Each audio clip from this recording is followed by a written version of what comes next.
할렐루야. 아멘. 하나님은 살아계십니다. 하나님은 어제나 오늘이나 영원토록 살아서 역사하십니다. 그 하나님은 지금 이 시간에 우리의 예배를 기쁘게 받으시는 줄 믿습니다. 우리의 길 되시고 우리의 진리 되시고 우리의 생명 되신 예수 그리스도만이 우리의 행복을 주고 우리에게 기쁨을 주고 우리에게 즐거움을 주고 우리에게 진정한 평안을 줍니다. 따라서 해보십시오. 행복의 시작은 예수 그리스도입니다.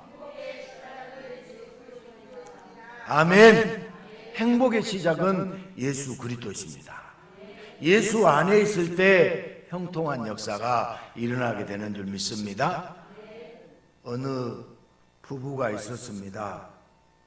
아내에게는 습관이 하나 있었는데 항상 남편의 사진을 지갑에 넣고 다니며 시시때때로 꺼내보는 것이었습니다. 하루는 남편이 아내에게 물었습니다. 당신은 왜 항상 내 사진을 지갑에 넣고 다니는 거요? 아내가 대답합니다. 아무리 골치 아픈 문제가 있어도 당신 사진을 꺼내보면 씻은 듯 있게 되거든요. 남편이 감격에 젖은 목소리로 아내에게 말했습니다. 당신에게는 내가 그렇게나 신비롭고 강력한 존재였어? 그러자 아내가 한숨을 쉬며 말하길 당연하죠. 이 사진을 볼 때마다 이것보다 더 큰 문제가 어디 있을까 싶거든요. 이런 사이를 무슨 사이라고 해요? 왼수 같은 사이라고 합니다. 혹시 왜 내 주변의 사람들은 이 모양일까 한숨 쉴 때가 있습니까? 그러나 원수라도 말씀대로 사랑하다 보면 사랑하는 사람이 되지 않겠습니까? 예수님은 우리가 불행하기를 조금도 원하지 않습니다. 예수님은 우리가 행복하기만을 바라고 또 바라십니다. 말씀을 들으며 행복할 수 있는 주님의 큰 은혜로 충만하시기를 주님의 이름으로 축복합니다. 인간은 선택의 연속입니다. 공부를 할 것인가 아니면 놀 것인가, 왼쪽으로 갈 것인가 오른쪽으로 갈 것인가, 짬뽕을 먹을 것인가 짜장면인가 등등 무엇을 선택해야만 합니다. 그리고 내가 선택한 만큼 무엇이든 최선을 다해야 하며 그에 따른 책임도 져야 합니다. 그러나 인생에는 선택할 수 없는 것들도 많이 있습니다. 부모 내가 선택할 수 있나요? 형제를 내가 선택할 수 있나요? 우리의 인종, 피부 색깔 그 외에도 수많은 환경적 요소들은 자신이 선택한 것이 아닙니다. 누구는 금수저로 태어나고 누구는 흙수저로 태어납니다. 선택할 수 없고 주어진 것들에 대해서는 책임도 의무도 없어야 합니다. 하지만 주어진 것들에 대해서도 나라든 가족이든 심지어 가난 같은 환경도 스스로 책임져야 하는 불공평한 것이 이 세상입니다. 내전을 겪는 나라가 얼마나 힘듭니까? 이렇게 내전을 겪는 나라나 가난한 나라에 태어나는 것은 누구도 원하지 않습니다. 가난하게 태어나거나 장애를 갖고 태어나는 것도 원하는 자는 아무도 없습니다. 그럼에도 각자의 상황을 받아들이고 환경을 감수해야 합니다. 하나님이 있다면 왜 이런 불공평을 그냥 방치하고만 계실까요? 자신이 선택했다면 모를까 어쩔 수 없이 주어진 것에 책임과 의무를 해야 하는 건 아무리 생각해도 불공평합니다. 그래서 삶에 의욕도 없고 더더욱 사명 같은 것은 생각하기도 싫습니다. 그다지 산다는 것이 별로 즐겁지가 않습니다. 그리고 오늘 우리가 읽은 본문에 전혀 즐겁지 않는 상황을 마주하고 있는 자가 있습니다. 베드로와 요한은 장로들과 서기관들과 대제사장의 문중이 다 참여한 신문의 자리에 서 있습니다. 우리 오늘 사도행전 4장 6절 말씀을 다시 한번 보겠습니다. 대제사장 안나스와 가야바와 요한과 알렉산더와 및 대제사장의 문중이 다 참여하여. 그러니까 베드로와 요한을 옥에 가둔 사람들이 다 참여했습니다.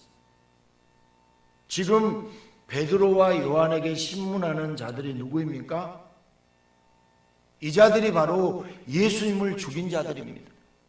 그런 자들이 이제는 베드로와 요한까지 잡아와서 무슨 권세와 누구의 이름으로 이 일을 행하였느냐고 묻습니다. 7절 말씀 봐보세요. 우리 같이 읽습니다. 시작. 사도들을 가운데 세우고 묻되 너희가 무슨 권세와 누구의 이름으로 이 일을 행하느냐. 아멘. 지금 베드로와 요한은 예수님의 십자가 죽으심과 부활을 전파하다가 잡혀왔잖아요. 그러니까 누구의 이름으로 무슨 권세로 이 일을 하느냐고 묻는 것입니다. 정황을 모르기 때문에 질문하고 있는 것이 아닙니다. 모든 정황과 내용을 알면서도 예수의 제자 베드로와 요한을 법적으로 구속하고 판결해서 계속 감옥에 가두고 처벌하고자 질문한 것입니다. 제자들의 눈에는 그들의 뻔한 의도가 다 보입니다. 이들에게 답변하는 것은 기분도 나쁘거니와 대답할 의무도 없습니다. 베드로와 요한은 이런 상황을 원하지 않았습니다. 이들이 질문에 침묵하면서 하늘에 천둥과 번개가 내려와 싹 썰어버리기를 기도해야 합니다. 예수님을 십자가에서 잔인하게 못 박아 죽인 더러운 자들에게는 더 이상 예수님의 거룩한 사명을 방해하지 못하도록 하나님의 진노와 하나님의 심판이 임해야 하지 않겠습니까? 대제사장 안나스와 가야바 그리고 그들의 문중들은 죄 없는 예수를 죽인 히틀러보다도 더 나쁜 사람들입니다. 베드로와 요한은 이런 자들이 묻는 더러운 신문에 대해서 대답할 가치도 없습니다. 이런 자들에게는 사명이고 뭐고 없이 이런 자들에게는 저주와 심판의 선포만이 어울릴 뿐입니다. 더군다나 이 상황은 베드로와 요한이 선택한 것이 아닙니다. 베드로와 요한은 대제사장들과 문중들에게 저주를 퍼붓든지 아니면 아무 말도 하지 말고 묵비권을 행사하는 것이 가장 현명한 일이 아닐까요? 태초에 에덴 동산에는 이런 난감한 일들이 없었습니다. 에덴은 좋은 환경이었고 좋은 것들만 있었습니다. 그러나 에덴에는 인간이 아담이 선택한 것은 하나도 없었습니다. 모두 하나님이 창조하셨고 인간에게 거저 주셨습니다. 인간이 선택한 것은 하나도 없었고 모두가 다 주어진 것이었습니다. 그럼에도 처음 사람은 에덴의 모든 것이 좋았습니다. 왜냐하면 모든 것 하나하나를 하나님이 주셨기 때문입니다. 그러나 인간은 좋아하던 것에 대해서 얼마 안 가서 실증을 내버렸습니다. 자기 의사와 상관없이 주어진 것들에 대해서 불만을 품며 자기가 선택한 것만이 좋은 것으로 생각하고 하나님에게서 등을 돌리고 선악과를 선택했습니다. 인간은 그렇게 타락한 것입니다. 타락한 인간은 자신의 운명을 스스로 선택한다고 하지만 이미 하나님을 버리고 죄와 사망을 선택한 인간은 무엇을 선택하든지 얼마 지나지 않아서 실증을 내고 불만과 불평이 가득하고 행복해 하지 못합니다. 그리고 모든 불행을 선택할 수 없는 것들, 곧 하나님에 의해서 주어진 것들 때문이라고 하나님만 탓만하며 힘들고 어렵고 비참하게 살아갑니다. 이제 인간들은 왜 사는지, 사명이 무엇인지 완전히 잃어버렸습니다. 예수님의 사명은 참으로 거룩하고 참으로 아름다웠습니다. 예수님의 사명으로 인류는 죄를 용서받았습니다. 예수님의 사명으로 인류는 저주 대신에 복을 받게 되었습니다. 그러나 예수님의 사명을 추악한 범죄인의 행위로 만들려고 했던 자들이 바로 대제사장들과 그들의 문중들이었습니다. 이런 자들은 용서하면 안 됩니다. 아니, 용서할 수가 없습니다. 이런 자들에게는 사명을 감당하고 자시고 할 것도 없습니다. 예수님의 거룩한 사명은 이런 자들에게 나타나면 절대로 안 됩니다. 그러나 예수님은 겉으로만 번지르르한 대제사장들과 그의 문중들에게 다시 복음을 들을 수 있도록 일부러 그의 사랑하는 제자들을 잡히게 하시고 신문을 받게 하십니다. 주님이 이렇게 하신 이유는 대제사장들과 문중들이 제자들을 신문하다 보면 자연스럽게 예수님에 대해서, 복음에 대해서 들을 수 있기 때문입니다. 주님은 대제사장들과 그의 문중들이 모두 참석하게 하십니다. 이것이 하나님의 지혜이고 하나님의 능력입니다. 예수님을 죽인 자들까지도 사명의 대상으로 포함시켜 다시 복음을 듣고 회심시키고자 하는 그 놀라운 사랑의 사명을 누가 알겠습니까? 제자들 베드로와 요한은 왜 거룩한 사명을 감당하다가 이런 상황에 처하게 되었는지 알지 못하고 답답했지만 예수님을 죽인 자들까지도 사명의 대상에 포함시키고 싶은 것이 바로 예수님의 마음이었습니다. 베드로와 요한이 선택하고 싶지 않고 피하고 싶은 상황이었지만 예수님은 제자들을 그런 상황에 처하게 하시고 다시는 마주하고 싶지 않은 징그럽고 싫은 자들도 어떤 자라고 할지라도 모두 복음이 전해지는 놀라운 사명을 행하십니다. 예수님의 사명을 감당하는 자들을 통해 구원받지 못할 자들까지도 복음을 들을 수 있도록, 복음을 알 수 있도록 쉬지 않고 역사하시는 것이 바로 예수님의 사명입니다. 인간에게는 도저히 용서하지 못할 원수 같은 자들이 있습니다. 아무리 생각하지 않으려고 해도 잊혀지지 않는 원수들, 그런 자들 앞에서 복수가 사명이 됩니다. 그러나 예수님은 끝없는 사랑을 사명으로 삼으신 분입니다. 인간은 능력이 없어서 나중에는 포기하게 되어 원수를 잊은 것 같지만 예수님은 끝까지 사랑을 베푸셔서 원수까지도 끌어안은 사명을 감당하십니다. 하나님과 예수님은 존재론적으로 동등하셔서 그 사랑과 능력이 끝이 없습니다. 그래서 인간은 추악한 자들을 사명의 대상으로 생각하지 않지만 예수님은 어떤 인간도 그 사랑의 사명에 다 포함시킵니다. 세리도 창녀도 심지어 예수님 자신을 죽인 대제사장과 그 문중까지 예수님은 복수의 사명이 아닌 사랑의 사명에 포함시켜서 도저히 구원받지 못할 자들도 구원의 길로 이끌어 주셨습니다. 인간은 사명을 자신이 선택하는 줄로 착각합니다. 그러나 사명은 인간의 선택사항이 아니라 예수님이 정해주신 것입니다. 그리고 모든 인간은 그 예수님의 사명으로 하나님으로부터 복수의 대상이 아니라 사명의 대상이 됩니다. 예수님은 하나님을 배신한 죄인된 인간들을 사명의 대상에서 제외하지 않고 사명의 대상으로 삼았습니다. 태초부터 예수님을 믿음의 대상으로 사명을 받아야 할 유일한 대상으로 정해주셔서 인간은 하나님의 진노가 아닌 사명의 대상이 되었지만, 하지만 인간은 예수님을 화풀이 대상으로, 죽일 대상으로 예수님을 치부해버렸습니다.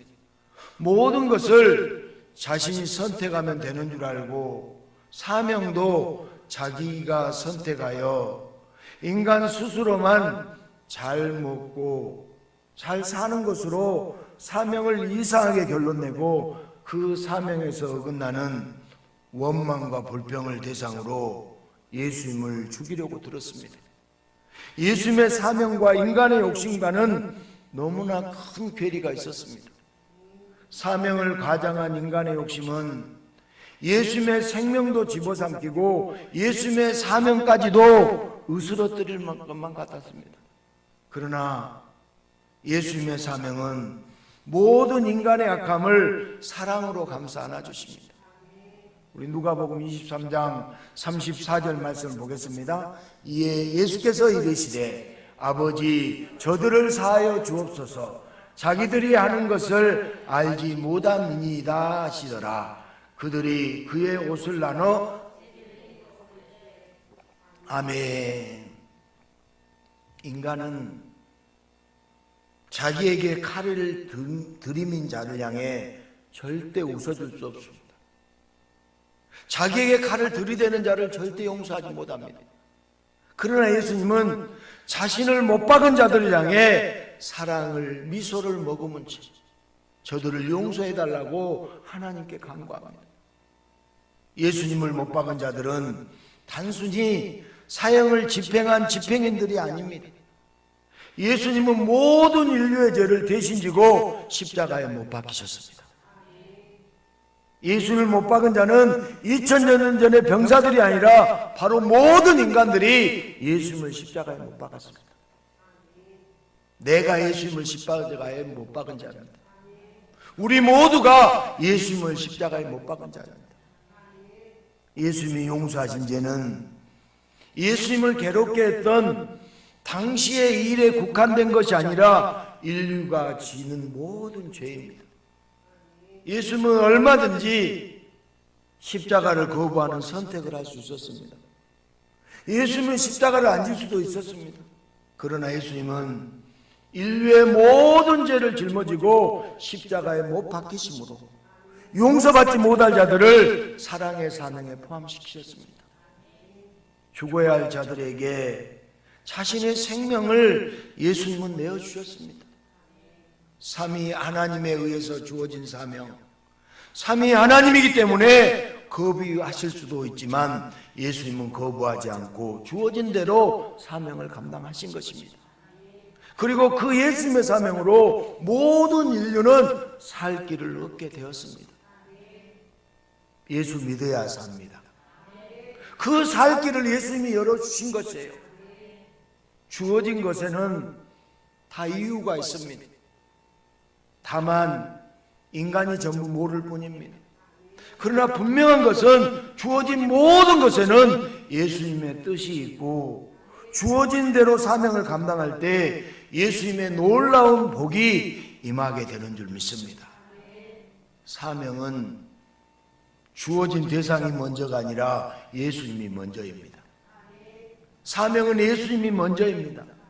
그래서 어떤 상황이 주어지더라도 어떤 대상이 주어지더라도 예수님을 말하고 예수님을 전하는 것이 바로 사명입니다. 흔히 사람들은 사명의 대상을 자기 자신이 정한 줄로 착각합니다.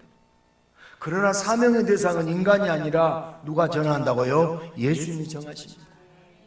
오직 예수님이 사명을 주시면 인간은 그 사명을 열의와 성의를 다해 감당하면 됩니다. 사명은 내가 정하는 것이 아닙니다. 어떤 상황이 마음에 들지 않고 사명의 대상이 원수가 될지라도 사명의 상황과 대상 등 주어진 것이 아니라 예수님이 중요합니다. 예수님이 중요합니다. 그것이 사명의 핵심이에요. 결국 사명의 대상은 예수님입니다. 예수님만 생각하면, 예수님만 생각하고 예수님만 보인다면 어떤 상황, 어떤 대상, 어떤 것이 주어졌든지 사명을 감당할 수 있습니다. 태초에 하나님이 주신 것은 모든 것이 다 좋은 것이었습니다. 그러나 그것을 실증내고 죄악을 선택한 인간 탓에 좋은 것은 다 어그러졌고 인간은 죽음이라는 결과를 책임져야 합니다. 왜 사는지, 인생의 이유와 목적, 곧 사명을 잃어버린 인간은 사망의 권세 앞에 무릎을 꿇을 수밖에 없는 비참한 운명이 되었습니다. 그런 하나님 아버지는 인간들의 이유와 목적, 그 사명 되시는 예수님을 보내주셨습니다. 뒤에서 칼을 찌르듯 하나님을 배신한 인간들은 구원의 목록에 도저히 들어갈 수 없는데, 인간으로서는 없는 방법을 원수까지도 사랑하는 사랑의 사명으로 예수님이 감당하게 하십니다. 하나님을 배신한 용서받을 수 없는 인간은, 이 땅에 오신 하나님까지 무고히 죽인 폐역한 인간을 하나님은 예수를 통해서 십자가의 사명으로 그런 인간들을 용서하셨습니다. 그리고 인간이 왜 사는지 사명을 회복시켜 주심으로 다시 천국에 들어가는 길을 활짝 열어놓으셨습니다. 죽을 수밖에 없는 인간에게 예수님은 사명입니다. 하나님 아버지에 의해 인간에게 주어진 구원자는 선택이 아니라 죽느냐 사는 자의 문제입니다. 베드로와 요한에게 세상에서 가장 보기 싫고 꿈에서조차 보고 싶지 않는 예수님의 원수 앞에서는 끔찍한 상황이 이루어졌습니다. 그러나 베드로와 요한은 주어진 상황과 앞에 있는 대상을 보며 원망과 불평, 감정을 내세우기보다 사명을 먼저 생각했습니다. 예수님의 손길이 그들의 마음을 어루만져서 자신들이 전혀 원하지 않았던 이상한 상황이 주어졌지만 대제사장들과 그의 문중들이 이것저것 신문할 때 상세하게 답변했습니다. 그들 대제사장과 문중들은 악의적으로 질문하지만 베드로와 요한은 열성적으로 답변합니다. 그들이 비틀린 표정으로 조소하면서 질문하지만 베드로와 요한은 진지하게 답변합니다. 트집을 잡으면서 질문하지만 참으면서 복음으로 답변합니다. 사간 대제사장과 그의 문중들의 악독한 질문에 대해서 예수님은 그의 제자들이 인내와 사랑과 열정을 갖고 복음의 사명대로 답변하도록 역사하셨습니다. 사명을 감당하는 제자들이 답변할 때마다 놀라운 역사가 일어났습니다. 처음에는 말대꾸한다고 화를 내던 대제사장들도 점차 뭔가 할 말을 잃어가면서 어느새 그들의 마음속에 복음이 자리 잡습니다. 나중에 가서는 허다한 제사장의 무리가 베드로 앞에 나오는 놀라운 사건까지 일어났습니다. 이 상황을 지켜보는 수많은 사람, 제사장들까지 무릎 꿇리는 복음의 사명 앞에 백성들도 무릎 꿇고 예수님을 그리스도로 고백하기 시작합니다. 그렇게 초대교회에 복음의 사명자들이 더 많이 나타나면서 점점 복음의 불길도 더 크게 확장되었습니다. 내가 선택하면 최선을 다할 수 있지만 내가 선택한 것이 아니라 내 뜻과 무관하게 그저 주어진 것이라면 최선을 다할 수 있을까요? 사명은 선택이 아닙니다. 선택할 수 없이 주어진 것에 대해서 불만과 불평이 쌓이고 더 나아가 원망하는 것은 주어진 것이 중요하다고 생각하기 때문입니다. 그래서인지 세상은 더 안 좋은 자를 보며 그나마 감사라고 합니다. 하지만 최악이라고 느끼는 경우에는 어떻게 해야 할까요?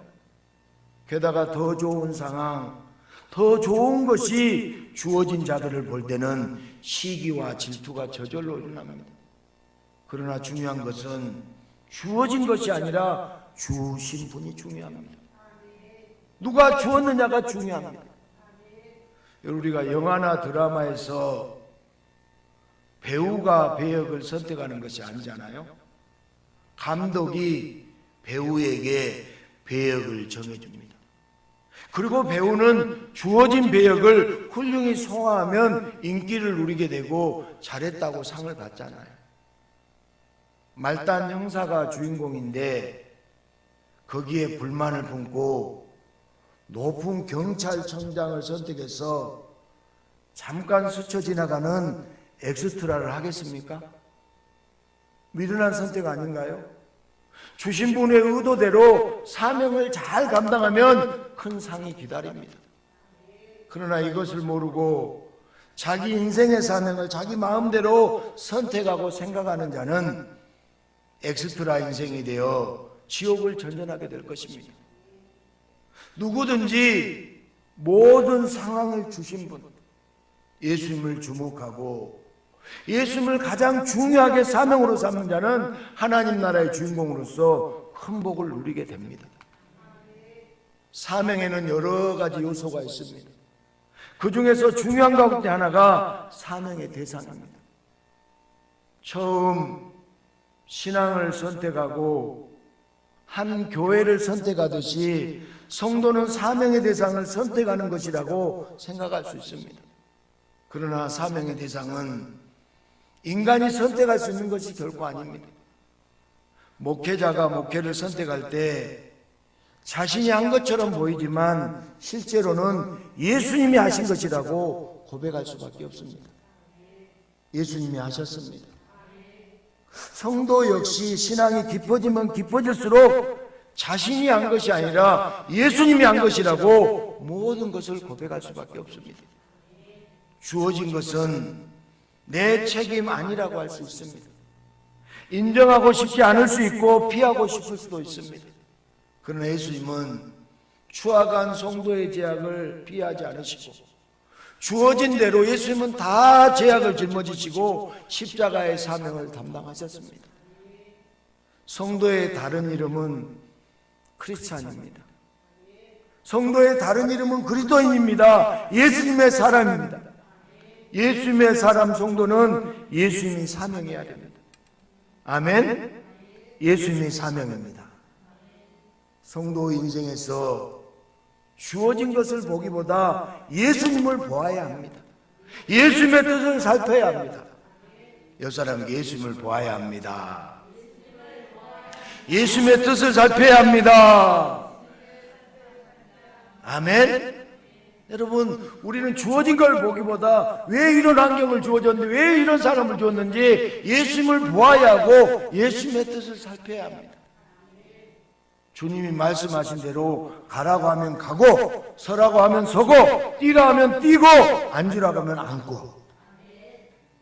주어진 환경이나 주어진 사람들이 혹 불편한 것 같아도 사명의 대상에 불만을 품기보다 예수님을 말하고 예수님을 나누는 사명을 잘 감당하고 있으면 어느새 성도는 사명을 잘 감당하는 천국의 주인공으로 예수님의 칭찬을 받게 됩니다. 사랑하는 성도 여러분, 우리가 살아가면서 많이 하는 말 중에 하나가 누구는 어떻고 누구는 어떻더라 하는 말이잖아요. 우리가 모이면 그 사람은 어때? 그 사람은 그런 것 같더라. 이런 얘기를 많이 하잖아요. 누구의 남편, 누구의 아내는 저렇더라.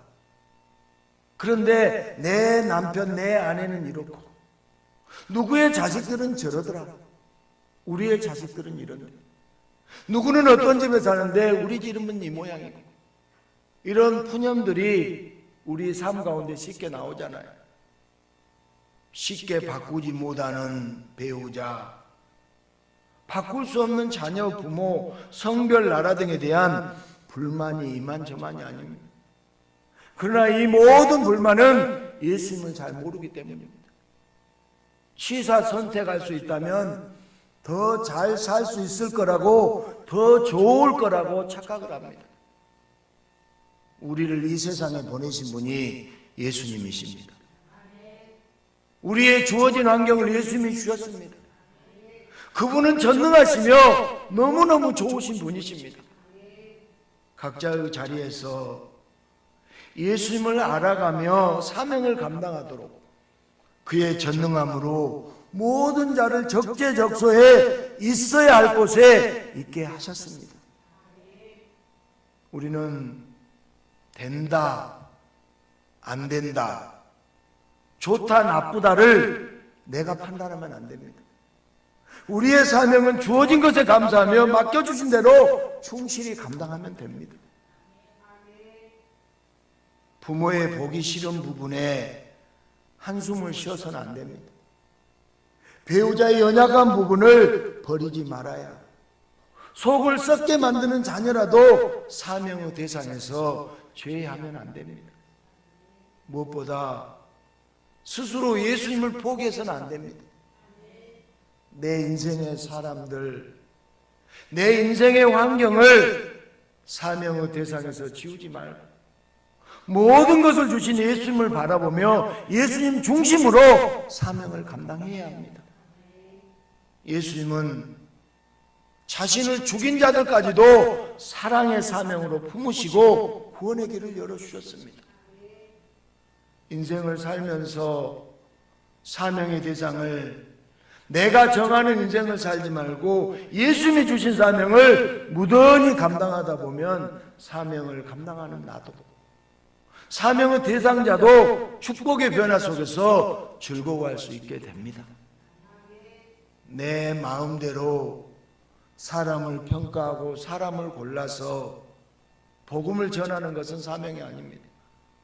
우리는 가끔 정치인이든 내 주변의 사람이든 누군가를 비판합니다. 그러나 우리는 우리가 욕했던 자보다 우리가 더 더러운 자라는 것을 고백할 수 있어야 돼요. 한번 해볼래요? 나는 누구보다 더 더러운 죄인입니다. 쉽게 고백이 안 되시죠? 내가 저 사람보다 낫고 내가 저 사람보다 의롭고 이런 생각을 많이 했습니다. 그러나 우리는 우리 자신에게 내가 더 더러운 자라는 것을 고백해야 합니다. 예수님은 나 같은 죄인을 살려주시고 제자가 되는 사명을 주셨습니다. 만약 예수님이 누군가를 비판하고 사람을 가렸다면 세리와 창녀에게는 갔겠습니까? 세리와 창녀에게 구원의 기회가 있겠습니까? 아마 구원받을 수 없었겠죠. 아니, 그 이전에 나는 그 은혜를 받을 수 있었겠습니까? 여기서 나는 은혜를 받을 수 있었다고 자신 있게 손들 분이 계십니까? 이제 우리는 예수님이 세리와 창녀에게 찾아갔던 것처럼 내 인생의 사람들 누구에게라도 복음을 들고 찾아가야 합니다. 친구를 잘 사귀어야 한다고 말하죠. 근데 여러분, 사람은 내가 고르는 것이 아니라 예수님이 만나게 해주십니다. 부부는 서로가 선택하는 것이 아니라 하나님이 짝주어 주셨습니다. 부모와 자식은 말할 것도 없습니다. 내 인생의 사람들에게 사랑한다고 우리가 고백을 한번 해보십시다. 예수님이 주신 사람들입니다. 우리 옆 사람에게 사랑합니다. 사랑합니다. 감사합니다. 여러분, 내가 주어진, 내 인생에 주어진 사람들에게 늘 사랑한다고, 감사하다고 말해 보십시오. 그분들이 바로 예수님이 주신 사람들입니다. 그리고 이제는 대화의 주제도 예수님의 사랑이어야 합니다. 아멘. 내 인생의 사람들, 누구를 만나든지 간에 감사합니다. 사랑합니다. 인사와 함께 예수를 말하면서 예수님의 사명대로 사는 행복한 성도들이 되시기를 주님의 이름으로 축복합니다. 기도하겠습니다.